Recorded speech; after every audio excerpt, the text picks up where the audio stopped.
Welcome to the PharmaSource podcast. All this week, we're releasing highlights from interviews from CPHI Milan, where the PharmaSource team spoke to over 100 CDMOs to check the pulse of the industry and explore some key trends and announcements. Today's episode is an interview with Dr. Anil Kane, Thermo Fisher's Global Head of Technical and Scientific Affairs. Thermo Fisher had recently announced their Accelerator Drug Development initiative, which brings together their CDMO capabilities with the contract research solutions from the PPD acquisition. For the first time, this means that Thermo Fisher can offer a seamless integration for customers who want one reliable partner to take them from the earliest stages through clinical trials and right up to commercial manufacturing. Please note that on this week's episodes, there is a lot of background noise, which is the sound that's made by 65,000 people on the CPHI show floor. And while we've tried to reduce some of that noise, we have a written transcription on PharmaSource if you'd prefer to read the edited highlights. Over to Anil.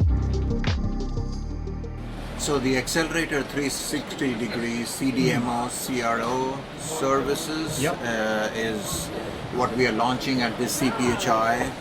This actually brings a combination of services not only from a CDMO but also clinical research organization as well. So in 2021, Thermo Fisher acquired PPD, and with this combination of drug substance development, drug product development, clinical trial packaging, labeling services, and now clinical trials are offered now to our partners, along with the PPD GMP labs to do specialized testing.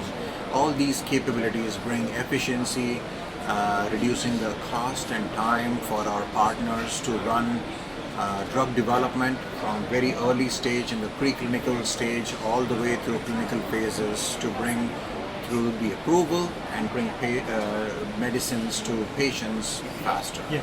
So I guess the ambition of then I suppose bringing in PPD into the wider Thermo Fisher network is if I were a early stage biotech, you could just take me all the way through CRO services all the way up to commercial. Absolutely, yeah. So we are uniquely positioned to really provide end-to-end services, including clinical trials. So that's why we say CDMO plus CRO. Yeah. That's what 360 degrees is a complete set of offering. Yeah.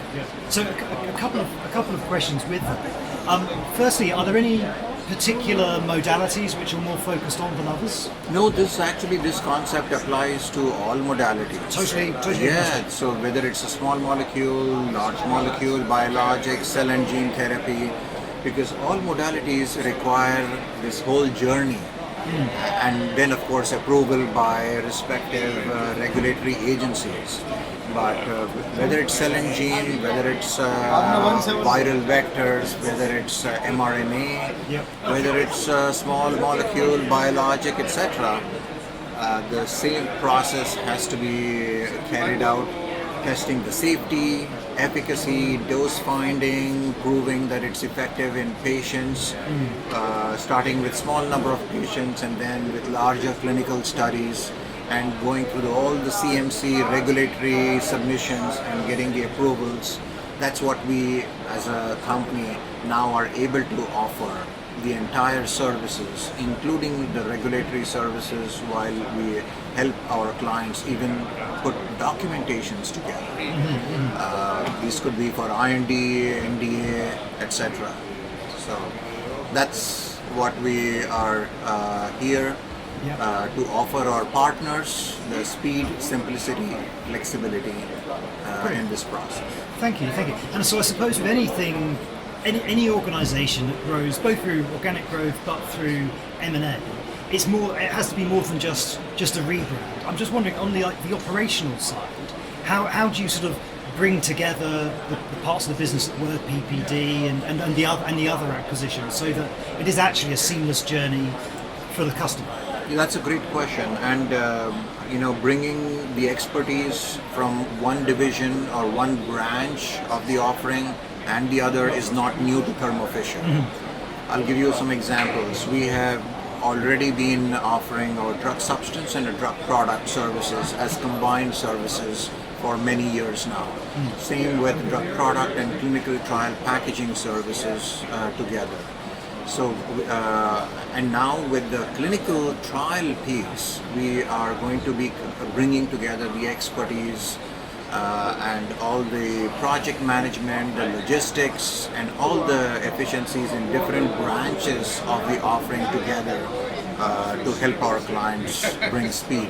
In this. Great. So as a customer, then I suppose does that make for fewer technical transfers, fewer being moved from one quality system to another? Absolutely. So that's advantages from, the term one-stop shop has been used a lot, but this is with one company under one umbrella, so one could have efficiencies, everything from contracting through to quality, logistics, and actually even without any loss of know-how, because the industry in general has seen when some things are transferred from one company to the other, one partner to the other, there is always a potential risk of incomplete transfers, I would put it that way.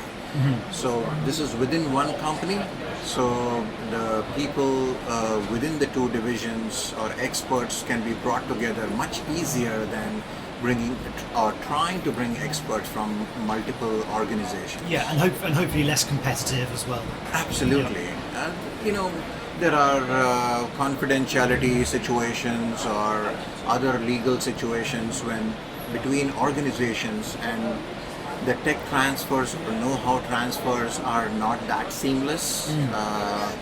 But within one company, there are no barriers. Yeah, great. And Anil, seeing as I've pinned you down here in the corner of CPHI, something I'm asking everybody about is, as you look forward at 2025 and onwards, are there any particular industry trends which for you are front of mind, which you think people should be cognizant of? I think we are seeing that all the newer modalities are of interest to our pharma partners, and that's where Thermo Fisher has invested. So, we have seen interest in mRNAs, we have seen interest in viral vectors and cell and gene therapy as relatively newer modalities. However, oral solids are still here to stay. Sure. And the most patient-friendly dosage forms. So Thermo Fisher has invested in that as well. So also with sterile injectable dosage forms, pre-filled syringes, etc., are here to stay for biologics or small molecules. So each of these modalities have some unique offerings in terms of indications for which they are going to be effective. So we certainly feel that the traditional modalities are here to stay, but the newer modalities are going to be of increased interest. And do you feel as though the industry is going back into more of a growth space than it's been over the last couple of years, recovering, repositioning after COVID? How are you feeling about 2025? I think the pandemic is behind us. As you can see, the large presence here, I think the industry is back. So also the trends towards what is really the market demand, what are the indications for which patients really are in need of those medications. And it's all over literature that oncology, immunology, and neurological conditions, weight loss and diabetes, we have all seen, heard and read about the recent successes is here to stay because it impacts a much larger population as compared to the oncology and immunology space. So all these indications really require effective and more effective medications. And that's where the focus of the pharma partners is, and we are here as Thermo Fisher, as one of the leading CDMOs and CROs to bring their medications to clinical proof of concept faster and bring them to approval and to bring them to patients. Wonderful. Thank you so much for your time. Pleasure. To keep up to date with the latest in biopharma outsourcing, sign up to pharmasource.global. Thank you for listening.